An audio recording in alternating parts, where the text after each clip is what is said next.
해마다 이맘때가 되면 등장하는 눈병. 강한 자외선과 바이러스에 의해 눈병이 발생할 수 있는데 전염성이 강해 2차 세균 감염은 물론 시력을 잃을 수도 있다. 토마토 여름 특집 제2탄 안질환. 여름철 눈병 바이러스가 몰려온다. 네, 지난 시간에 이어서 오늘도 여름 특집으로 준비를 했습니다. 오늘의 주제는 바로 여름철의 복병이죠. 안질환입니다. 네, 이맘때가 되면 눈도 피부와 마찬가지로 혹사를 당하는데요. 그 유행성 눈병은 물론 장기간 햇볕에 노출이 되면 시력까지 잃을 수 있다고 하니까 네. 오늘 이 시간 여름철 눈 건강 확실하게 챙겨보시기 바랍니다. 그래요. 자, 그래서 오늘도 모셨습니다. 고려대학교 안암병원 안과의 김효명 교수님 나오셨습니다. 어서 오십시오. 안녕하십니까. 네, 반갑습니다. 반갑습니다. 교수님. 네. 뭐 여름철 되면 뭐 제가 아는 것만 해도 눈에 관련된 뭐 질병 굉장히 많이 있잖아요. 근데 왜 뭐 하필 여름철 눈병이 문제가 되는 거죠? 좀 말씀하신 것처럼 여름에는 자외선이 많죠. 예. 네, 그래가지고 이제 눈의 독성을 일으킬 수도 있고 네. 또 하나는 이제 온도가 올라가고 습도가 올라가다 보니까 세균이나 바이러스 같은 균들이 증식이 잘 됩니다. 네. 그러니까 도처에 깔려 있는 거죠. 거기에다 또 이제 손으로 자꾸 눈을 만질 기회가 많아요. 땀이 흐르니까. 더욱 이제 7월, 8월 되면 바캉스철 되면 많은 분들이 모여 있는 바다 쪽, 산 쪽 가다 보면 오염된 물이나 오염된 물 여러 가지 소스에서 감염될 기회가 많아지는 거죠. 그렇죠. 아, 그렇군요. 예, 그렇다면 보통 여름철 눈 질환은 어떤 것들이 있습니까? 제일 흔한 거는 아무래도 이제 감염에 한 겁니다. 세균이나 바이러스인데 특히 그 바이러스에 의해서 급속하게 이제 유행을 하면서 눈을 많이 불편하게 호소하는 분들이 많은데요. 그러니까 바이러스 결막염이죠. 네. 대표적인 게 이제 유행성 각 결막염이라는 게 있고요. 또 하나는 옛날에 일명 뭐 아폴로 눈병이라고 알려진 것도 그렇죠. 있는데 예, 저희도 급성 어렸을 출혈 때. 결막염이라는 게 있습니다. 예. 그리고 흔하지는 않지만 이제 자외선에 노출을 많이 되면 바닷가 같은데 모래사장에서 많이 노시다 보면 자외선에 해가지고 각막이 허는 경우가 있어요. 그걸 저희가 이제 겉에 피부가 헐었다 그래서 표층 각막염이라 그러는데 네. 종종 보게 됩니다. 바닷가 특히 아이들 같은 경우에 말이죠. 네, 네. 그렇군요. 그 아무래도 바이러스성 질환들이 가장 무서울 것 같긴 한데요. 그 아까 그 유행성 각 결막염하고 급성 출혈성 네. 결막염하고 말씀하셨는데 어떻게 차이가 있는 거죠? 일단 같은 점부터 간단하게 말씀드리면 네. 쉽게 말씀 바이러스에 의한 거죠. 네. 그거 같다는 것이고 또 하나는 바이러스에서 전염력이 굉장히 많습니다. 그러니까 오염 금방 남한테 퍼질 수 있는 전염력이 굉장히 강하다는 특징이 있고요. 증상을 같이 공유하는 게 있어요. 예를 들면 이 두 가지 병에 걸리시면 눈이 많이 붓고 눈물이 나고 일단 눈이 밖에서 보면 빨갛게 보입니다. 다른 점을 말씀을 드리면 병명에서 들으신 것처럼 유행성 각결막염이라는 거는 네. 각막염과 결막염을 동시에 동반하는 거예요. 눈물이 나고 햇빛을 잘 못 보고 시력이 좀 흐려지게 됩니다. 네. 그리고 또 하나는 3주 정도가 걸리는 긴 시간을 통해서 쾌유되는 질환이에요. 유행성 각결막염은요. 반면에 급성 출혈 결막염은 이름 그대로 급하게 나타났다 급하게 사라집니다. 특히 눈병이라는 게 한쪽 눈에만 걸려도 금방 다른 쪽 눈에도 이렇게 그렇죠. 옮겨가고 네. 심지어는 뭐 이 눈병 앓는 친구 눈을 쳐다만 봐도 옮는다 맞아요. 뭐 이런 얘기가 있는데 이거 그냥 뭐 속설이죠. 저도 그래서. 외래 보면 가끔 물어보는 분들이 계세요. 네네. 이렇게 눈 쳐다보면 없냐고요. 왜냐하면 안과에 이제 눈병 걸리면 자주 오시니까. 그렇죠. 예. 바이러스에 의한 거기 때문에 전염력은 굉장히 강한데 네. 100% 접촉에 의해서만 옵니다. 아유, 그리고 뭐 한번 걸리면 말이죠. 집에서 지금 말씀하신 것처럼 이 격리됩니다. 수건 눈 따로 써라. 뭐 다른 얼마나 서러운지 맞아요. 모르겠는데 어쨌든 그래서 이제 면역 이렇게 이제 네, 한번 앓고 나면 이것도 면역이 생기는 건지요. 또 한번 앓고 나면 뭐 그 다음에는 또 걸리지 않는 건지요. 그럼요, 면역 많이 관여하죠. 이게 예를 들면 면역이 약하신 분들은 이 병이 잘 생겨요. 네. 그러니까 어린아이들, 아. 나이 드신 분들 이런 분들 잘 생깁니다. 한번 생기게 되면 면역이 생겨요. 그러니까 예를 들어서 오른쪽 눈에 생긴 경우에 왼쪽 눈에 옮겨가게 되면 네. 왼쪽 눈은 면역이 생긴 상황에서 균이 들어가기 때문에 증상이 약하게 되거든요. 아, 네. 그래서 한 번 생기면 그 균에 대해서 면역이 생기는데 네. 아쉽게도 이게 바이러스라는 게 변일 잘 그렇죠. 일으키잖아요. 예. 그래서 이게 일시적이에요. 네. 그러니까 다시 옮길 수 있기 때문에 한 번 걸렸다가 안심하실 수는 없습니다. 아, 그래요. 뭐 네. 한 번 걸렸다고 해서 그냥 뭐 난 이제 끝났어가 아니라 계속해서 자기 그렇죠. 주변에 네. 청결을 유지를 좀 맞습니다. 해야 되겠군요. 네. 네, 손도 잘 그럼요. 닦고. 네. 예, 그리고 잘 낫지도 않고 전염성을 또 생각을 한다면 결막염 정말 잘 관리해야 될 것 같은데요. 어떻게 관리를 하는지 화면으로 준비했습니다. 함께 보시죠.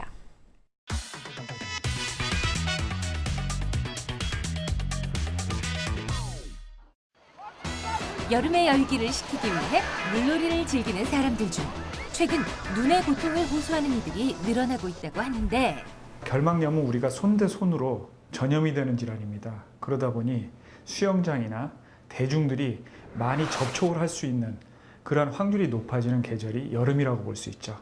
그러다 보니까 여름에 결막염이나 어떤 유행을 하는 전염병들이 잘 생길 수 있는 확률이 높아집니다. 여름철 발생하는 눈병으로는 유행성 각결막염과 아폴로 눈병이 대표적이며 환자가 느끼는 증상은 거의 비슷하다. 휴가 좀 갔다 왔는데 아침에 일어나니까 뭐 충혈도 많이 되고 눈곱도 많이 껴서 한번 이제 이렇게 근처에 또 안과도 있고 그래서 이제 한번 방문하게 됐습니다. 아침에 일어났는데 약간 눈이 뻑뻑하고 눈이 잘 안 떠져서 오게 됐어요. 결막염 치료는 환자의 증상에 따라 먹는 약보다는 안약을 주로 사용하는데 눈이 굉장히 건조해지고 빡빡해지고 충혈도 생기고 그렇기 때문에 인공 눈물을 좀 자주 쓰셔야 되고 그리고 세균에 의한 또 그런 여러 가지 감염이 생기지 않게 항생제 안약이라든지 그다음에 그 결막염이 심해지면은 또 염증이 눈에 쫙 또 퍼지거든요. 또 각막에도 퍼지고 그런 거를 막아주는 이제 스테로이드 안약이라든지 그런 것들을 이제 쓰면서 시간이 지나갈 때까지 기다리셔야 돼요. 그 증상이 경미할 경우 자연 치유되기도 하지만 대수롭지 않게 여겨 방치할 경우 자칫 심각한 후유증을 낳기도 한다.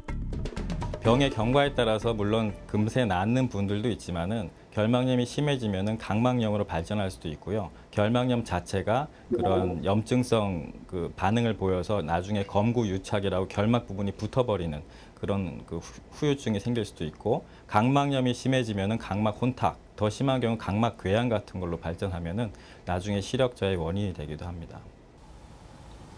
또 한 가지, 바이러스에 의한 감염인 여름철 눈병은 치료 못지않게 그 관리와 예방에도 주의를 기울여야 하는데 결막염을 진단을 받고 결막염이 어떤 병이고 어떻게 관리를 하고 또 예방을 하고 가까운 사람들, 가족이라든지 친구한테 안 옮길 수 있도록 안 옮기게 하는 그런 어떤 위생 관리 그런 거를 이제 교육을 해드리는 것이 오히려 더 이제 결막염을 치료하는 것보다 더 중요하다고 할 수 있겠습니다. 가정에서 할 수 있는 대처법으로는 눈병에 걸린 가족뿐 아니라 온 가족이 하루 8번 30초간 깨끗하게 손을 씻어 철저하게 눈병을 예방하는 것이 좋고, 눈병 바이러스가 공기 중에 전염되진 않지만 접촉에 의해 옮기 때문에 만약 눈병에 걸렸다면 가족들의 눈병 예방을 위해 함께 사용하는 세면대를 쓰지 않고 비누와 수건 또한 자신만의 것을 따로 사용해야 한다. 안과 의사들은 수많은 결막염 환자를 보더라도 잘 안 생기죠, 결막염이. 그 이유는 뭐냐면 결막염은 손 대 손으로 옮기기 때문에 그럽니다.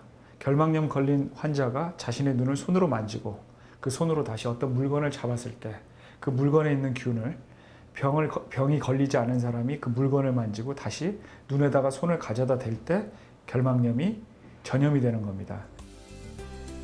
예방만큼 중요한 눈병 관리. 간혹 빠른 회복을 위해 일반 소금을 적당히 물에 섞어 만든 소금물로 눈을 씻어주는 민간요법을 쓰기도 하는데 이는 오히려 농도 때문에 안 질환을 더욱 악화시킬 수 있다. 인공 눈물이나 병원에서 처방해준 안약을 수시로 넣어 2차 감염을 막는 것이 가장 적절하며, 차가운 얼음으로 눈병이 난 주위를 자주 찜질해 부은 눈을 가라앉히는 것도 좋은 방법이다. 네, 화면에서도 보셨지만 올바른 생활 습관, 네. 손 바깥에 그렇죠. 나갔다 들어오면 손 씻고 이런 것들을 좀 자주 깨끗이 해야 될 것 같은데, 네. 자, 이 여름철 안 질환 특별한 치료약이 보니까 또 없네요. 네. 교수님, 이거 일부에서는 안 질환에 이제 걸리게 되면 이게 빨리 낫지 않기 때문에 그냥 방치를 해두고 특히 이제 병원 가는 걸 꺼려하는 분들이 많이 네, 계시는데, 네, 맞습니다. 괜찮은 거예요? 그냥 놔두면 어떻게? 일부분은 맞고요. 네. 일부분은 틀리다고 말씀드릴 수 있는데 예. 감기를 예를 들까요? 감기에 걸리시면은 시간이 가면 자연 치유되지 않습니까? 네네. 하지만 잘못되는 경우에 합병증으로 폐렴이나 기관지염이 생기실 수 있잖아요. 네. 이것도 바이러스이기 때문에 같은 관점에서 보시면 되겠습니다. 그래서 그냥 두어도 낫는 분들이 계시지만 혹자는 이제 심하게 증상이 심해서 많이 불편하신 경우에 저희가 증상을 완화시켜 드리는 게 도움이 되는 경우가 있고 네. 또 많은 경우가 아니더라도 합병증이 생기면 시력이 감소되게 되니까 저희가 합병증을 막아드리는 노력을 하게 됩니다. 네. 또 2차 감염 막기 항생제 처방하기도 하고요. 네. 그래서 제 생각은 일반적으로 병원 가기 꺼리시는 거를 인정한다 하시더라도 그래도 일단 눈병에 걸리시면은 안과에 가서 적절한 치료를 받으시는 게 도움이 될 거라고 생각합니다. 그래요. 이거 뭐 대충 해서 낫는 것들은 없는 것 같아요. 그럼요. 네, 전문의에게 꼭 찾아가서 정확히 받아야 할 텐데 네. 이 눈병 그런데 그 이제 걸리는 사람이 또 자주 걸리는 경우가 제가 볼 때 제주에 있어요. 따로 눈병이 잘 걸리는 분들이 계신가요?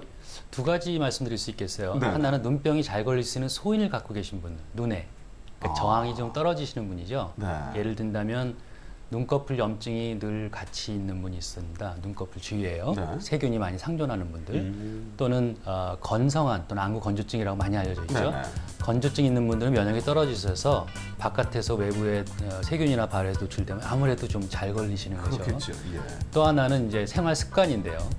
그러니까 손을 외출 갈 때 좀 청결 같은 게 좀 떨어지는 아이들 같은 경우에 특히 그래요. 위생관념을 보면. 네. 그리고 습관적으로 손으로 눈을 비비는 분들 가끔 계세요. 그러면 이 손이라는 게 뭐 우리한테 너무 도움은 되지만은 자세히 보면 굉장히 많은 세균을 갖고 있거든요. 그러니까 이렇게 손을 습관적으로 비비는 분들한테 아무래도 그렇지 않은 분에 비해서는 잘 걸릴 수밖에 없습니다. 그렇군요. 네. 네. 아니, 저희 주위에서 보면은요, 예. 그 눈병이 걸렸다고 늘 안약을 수시로 넣고 갖고 평상시에도? 다니고, 네, 평상시에도 어허. 그렇게 갖고 다니는 사람들이 굉장히 많거든요. 네. 어떻습니까?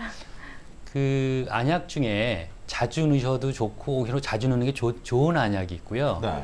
또는 자주 넣으시면 해가 되는 안약이 있어요. 그러니까 용법에 맞춰야 되는 게. 예를 든다면 인공 눈물 같은 경우에는 방부제 없는 경우에는 눈이 뻑뻑하시면 수시로 넣으시는 게 눈에 도움이 많이 되죠. 윤활 작용을 하니까. 네. 하지만 소염제나 항생제 같은 경우에는 정해진 용법을 넘기게 되면 약제에 갖고 있는 방부제 때문에 독성이 나타나기도 하고 또는 스테로이드 같은 경우에 장기 투여하게 되면 많이 알려졌지만 백내장 같은 합병이 돼서 치명적일 수가 있거든요. 네. 그래서 기본적으로는 의사 처방대로 저만하는 게 약 드시는 것처럼 하루 4번 안약을 저만하셨으면 좋겠다. 그러면 4번 맞춰주시는 게 맞을 것 같습니다. 아, 그렇군요. 인공 눈물도 방부제가 있는 것도 있고 없는 것도 있고 네, 그렇군요. 네, 예. 네. 많이 넣으시는 게 필요한 경우에는 네. 이제 무방부제 또는 다른 약을 같이 쓰시는 경우에는 무방부제 안약이 좋고요. 네. 하루 서너 번 정도 넣고 눈이 비교적 건조증이 심하지 않은 경우에는 방부제 있는 게 저희가 좀 다루기가 쉽거든요. 아, 무방부제는 조금만 하면 그 약 자체가 오염이 될 수 있죠. 그렇군요, 그렇군요. 예.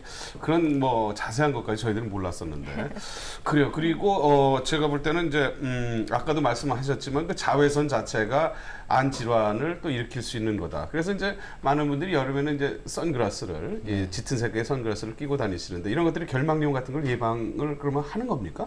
사실 이게 바이러스 결막염 자체는 아까 말한 접촉성이니까 안경 네. 낀 거하고는 큰 차이가 없을 수는 있는데요. 네네. 습관적으로 통계를 저희가 내보면 안경 끼신 분들이 손으로 눈을 직접 달 수가 없으니까 아. 눈알 자체는 덜 만질 수밖에 없어요. 아, 그렇죠? 예. 이렇게 하면 안경만 만져지게 되지 않습니까? 습관, 생활 습관에서 예, 오는. 그래서 그런 걸로 이제 1차 방어를 할 수 있다는 게 네. 사실은 잠재적으로 있고요. 네네. 그거보다는 이제 선글라스 끼시면 자외선 차단하니까 자외선이 많이 노출되면 아까 말씀드린 표층 각막염이 생길 수가 있고 예, 예.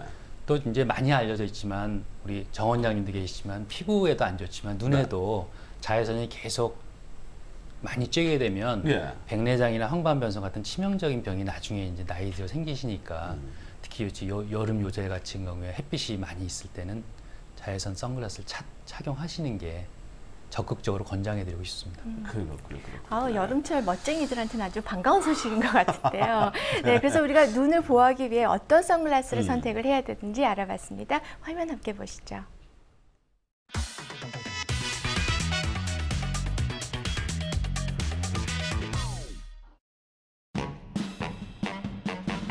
따사로운 햇살을 받기 위한 여름철의 필수품인 선글라스는 미용적 기능뿐 아니라 자외선으로부터 우리 눈을 보호해주는 역할까지 톡톡히 해준다고 하는데 일상적인 자외선을 뭐 하루 이틀만 쬐다고 해서 눈이 뭐 망가지는 건 아니지만 그게 누적이 되면 이제 나이가 드셔가지고 망막에 이제 황반 변성 같은 것도 나타날 수가 있고 그다음에 백내장도 또 빨리 생길 수도 있고 하기 때문에 젊으셨을 때 그런 이제 시력 보호 차원, 눈을 보호한다는 차원에서라도 자외선 차단이 되는 선글라스나 안경 같은 거를 쓰시는 것은 굉장히 중요한 것 중에 하나라고 볼 수가 있겠습니다. 그렇다면 특히 여름철 많은 이들이 선호하는 선글라스가 자외선에 얼마나 효과적인지 실험을 통해 알아보자. 자외선을 피하기 위한 필수품 3가지, 얼굴을 보호하는 선캡, 실용성이 뛰어난 양산, 마지막으로 눈 보호를 위한 선글라스를 준비해 자외선을 쐬었을 때의 차단 효과를 살펴봤다. 실험 결과 선글라스를 비롯해 모두 90% 이상 높은 차단 효과를 나타냄을 확인할 수 있다. 일반적으로 우리가 자외선에 얼마나 노출되느냐에 따라서 다른데 98%, 99% 정도 차단할 수 있다는 것은 거의 아주 높게 차단할 수 있다는 것을 의미하고 90% 정도 양산 같은 경우에는 장시간 야외 활동할 경우에는 다른 보조적인 방법을 찾아야 할 것 같습니다. 자외선으로부터 눈을 보호하는 데 가장 좋은 방법인 선글라스. 유행과 멋, 각자의 기성에 따라 그 색깔과 모양도 가지각색인데 선글라스의 올바른 선택법, 그것이 알고 싶다. 가장 중요한 것은 자외선 차단 코팅 유무와 렌즈를 햇빛에 비쳤을 때 표면에 흠집은 없는지, 착색은 잘 되었는지, 렌즈의 성능, 품질을 꼼꼼하게 따져보고 선글라스를 선택해야 하는데 색상이 너무 진하게 되면은 오히려 눈에 해가 될 수 있습니다. 그래서 보통 한 60%에서 70% 정도의 색상을 권장을 하고 있습니다. 이 썼을 때 상대방의 눈이 상대방이 봤을 때 눈동자가 보일 정도의 농도가 오히려 훨씬 더 편한 색깔이 됩니다. 선글라스의 올바른 선택과 사용으로 올여름 우리 눈을 보호하자. 네.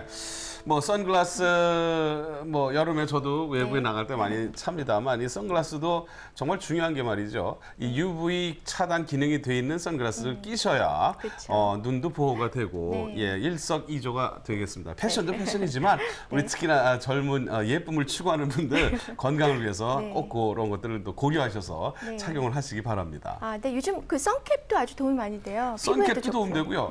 특히나 이제 앞면 전체를 가리는 그 우리 또 아주머니들이 이제 운동하실 때 보기는 좀 그렇게 그다지 딱 좋지는 않습니다만 그래도 건강을 위해서 그렇게 노력하시는 모습은 확실히 좋은 것 같아요. 네, 맞습니다. 네, 교수님 끝으로 여름철 안질환으로부터 저희가 눈 건강을 보호하려면 어떻게 해야 되겠습니까? 네, 먼저 주위 환경을 청결히 하고요. 그리고 평소 손을 자주 씻으시고 특히 이제 외출했다 돌아오셨을 때는 반드시 손을 닦도록 하시고요. 그리고 손으로 눈을 만지는 습관은 가급적 피하실 겁니다. 덧붙이면은 이제 눈이 평소에 건조증이나 눈꺼풀 염증 있으신 분들은 적절한 치료를 받으셔서 면역 상태를 높이시는 게 도움이 될 거라고 생각합니다. 예. 그래도 다행인 걸 보면 제가 어렸을 때보다는 그래도 눈병을 앓는 분들이 많이 뭐 줄어들고 있는 추세 아니겠습니까? 올 여름에는 어떻게 보십니까? 안과 의사 입장에서 보면 많으면 도움이 될 거라고 생각하는 분도 있지만 저희 지금 여태까지 말씀드린 것처럼 그렇게 생활 습관 태도를 바꾸시고 주의를 하신다면 당연히 올 여름 건강하게 지내실 걸 확신합니다. 네, 고맙습니다. 부디 올 여름에 정말 눈 질환, 안 질환 때문에 고생하는 분이 한 분도 없었으면 하고요. 자, 오늘 고려대학교 안암병원의 김효명 교수님 감사하고요. 좋은 말씀 고맙습니다. 감사합니다. 자, 이번 순서는 생활 속 건강 지침서입니다. 고도일의 건강 백과 시간입니다. 네, 오늘은요 무릎이 쑤시고 아파서 걷기 힘들 때 의심해 볼 수 있는 퇴행성 관절염에 대해 알려드리겠습니다. 화면 함께 보시죠.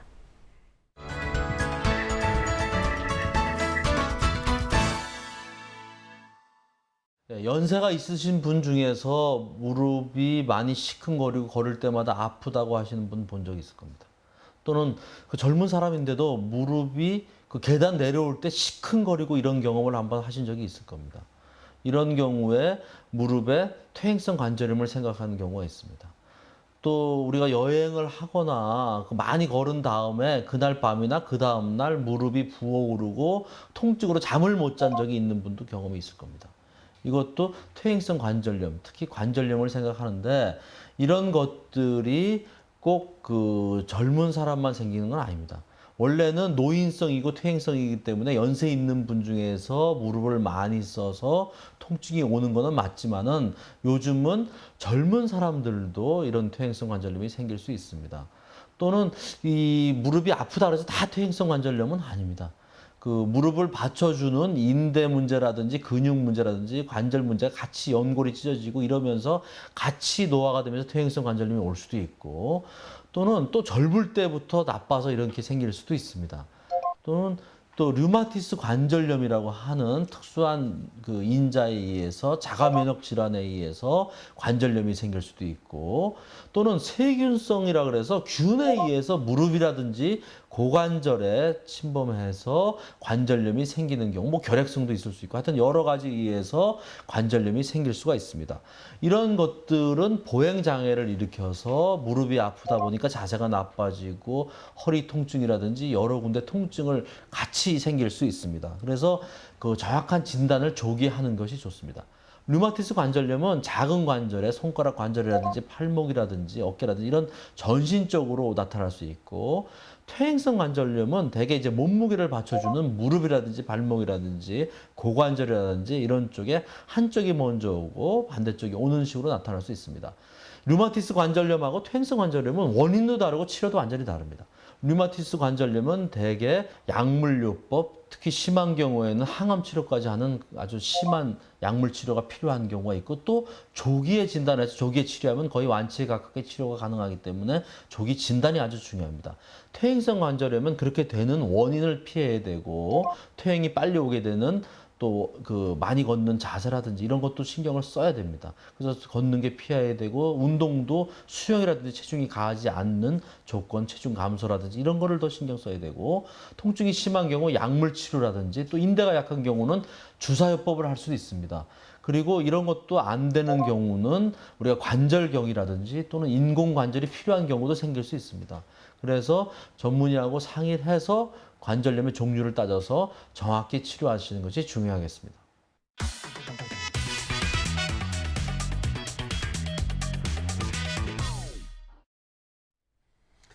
네, 비만 오면 쑤시고 뭐 여기저기 아프셨던 분들 많으실 텐데요.